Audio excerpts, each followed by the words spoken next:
পোনপ্ৰথমে আপোনাৰ মোবাইলৰ প্লে ষ্ট'ৰৰ পৰা আপুনি সাৰ্চ বাৰত সাৰ্চ কৰি দিব।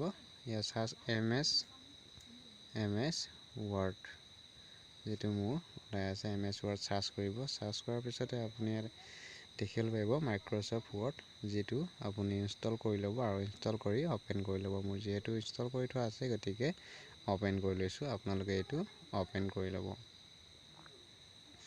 অ'পেন কৰাৰ লগে লগে আপোনালোকে দেখিবলৈ পাব সোঁ ছাইডৰ এটা প্লাছ চিন, যিটো প্লাছ চিনত আপুনি ক্লিক কৰিব।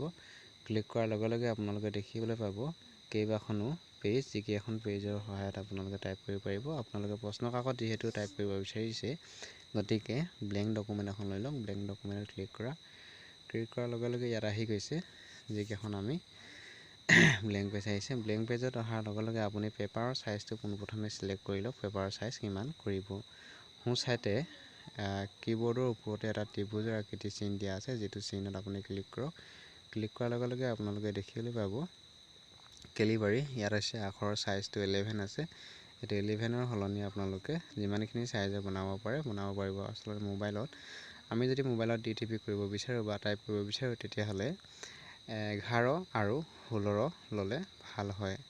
ঠিক আছে, তাৰপিছতে আমি আহিছোঁ পেপাৰৰ ছাইজ, তাৰপিছতে বুলেটিং নাম্বাৰ, গোটেইখিনি আমি ইয়াত পোৱা যাব। আমি যদি ৰাইট ছাইডৰ পৰা লিখিব বিচাৰোঁ, তেতিয়াহ'লে অপশ্যন আছে। লেফ্ট ছাইডৰ পৰা লিখিব বিচাৰোঁ যদি অপশ্যনখিনি আছে। আমি যিহেতু প্ৰথমে পেপাৰখনৰ মাজতে লিখা হয়, গতিকে মাজৰ অপশ্যনটো ক্লিক কৰি ৰাখক। ঠিক আছে, তাৰপিছতে আপোনালোকে হোম বটনত আহক। আকৌ হোম বটনত আপোনালোকে লেআউটত যাওক। লেআউটত আপোনাৰ পেপাৰৰ ছাইজটো ছিলেক্ট কৰিব পাৰিব। লেআউটত যোৱাৰ লগে লগে আমি অপশ্যনখিনি দেখাই দিছে text direction, margin, orientation and size. আমি পেপাৰৰ ছাইজটো ক্লিক কৰিম। পেপাৰৰ ছাইজটো যিহেতু ইয়াত লেটাৰ 8.5x11 আছে, আমি এইটো A4 ছাইজ কৰি ল'ম। A4 ক্লিক কৰি ৰাখিব। এতিয়া আহিলে মাৰ্জিনত আমি ক্লিক কৰিম। মাৰ্জিনত ক্লিক কৰাৰ লগে লগে ইয়াত টপ 1 আৰু লেফ্ট 1, অৰ্থাৎ আমি পেপাৰখনৰ ওপৰ ছাইডে 1 ইঞ্চি, তল ছাইড বাওঁ ছাইডে 1 ইঞ্চি আৰু ওপৰ ফালে 1 ইঞ্চি আৰু সোঁ ছাইডে 1 ইঞ্চি। আমি এইটো 0.5ত কৰি ৰাখিব লাগে নেৰো পেপাৰ ছাইজ কৰোঁতে। তাৰপিছতে আমি এতিয়া টাইপ কৰিব পৰা যাব। গতিকে আমি টাইপ কৰি এইটো মোবাইল ছাইজ হৈছে, আমি ছাৰ্চ কৰি দিম। এতিয়া ধৰি লওক মই এটা টাইপ কৰি দিছোঁ, first unit test 1 ST unit UNIT test TEST test first unit test 2021, অৰ্থাৎ আমি ফাৰ্ষ্ট ইউনিট টেষ্টৰ যদি কুৱেশ্যন পেপাৰ টাইপ কৰিবলগীয়া হয়, এনেদৰে টাইপ কৰি ল'ব। তাৰপিছতে লিখিব আপোনালোকে ছাবজেক্ট SUB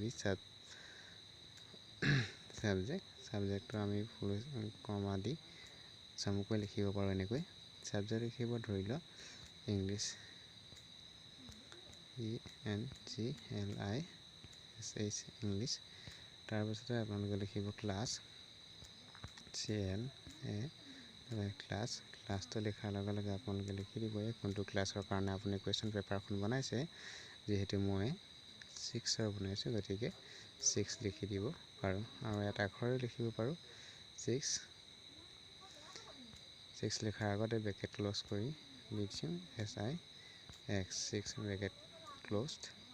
এইটো হ'ল আমাৰ কুৱেশ্যন টাইপ। এতিয়া আমি আকৌ যিহেতু আমি পেপাৰখন বাওঁ ছাইডৰ পৰা লিখি যাম, গতিকে বাওঁ ছাইডৰ অপশ্যনটো মই ক্লিক কৰি লৈছোঁ।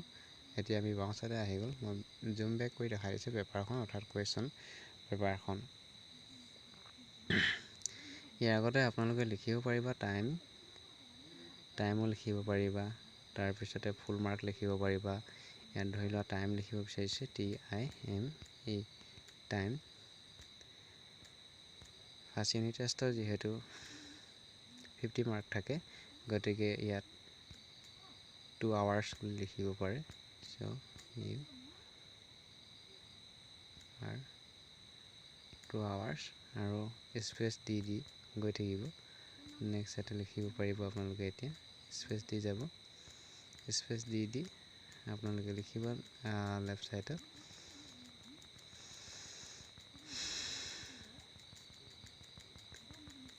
লিখিব পাৰিব আপোনালোকে স্পেচ দি যি গৈ থাকিব ইয়াত লিখিব ফুল মাৰ্ক FU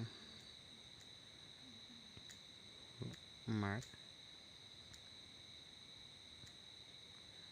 ফুল মাৰ্কছ 50 অৰ্থাৎ 50 এতিয়া আহিলো আমি question number 1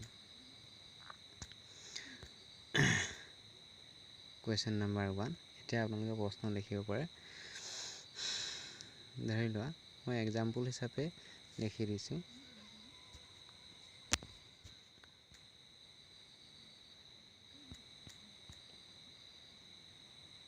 write anyone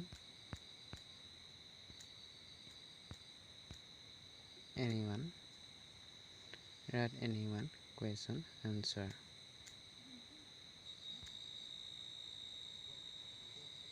write anyone যিকোনো এটা লিখিব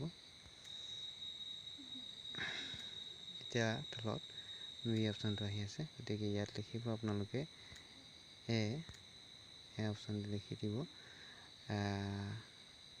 ফ্লাৱাৰ FLOW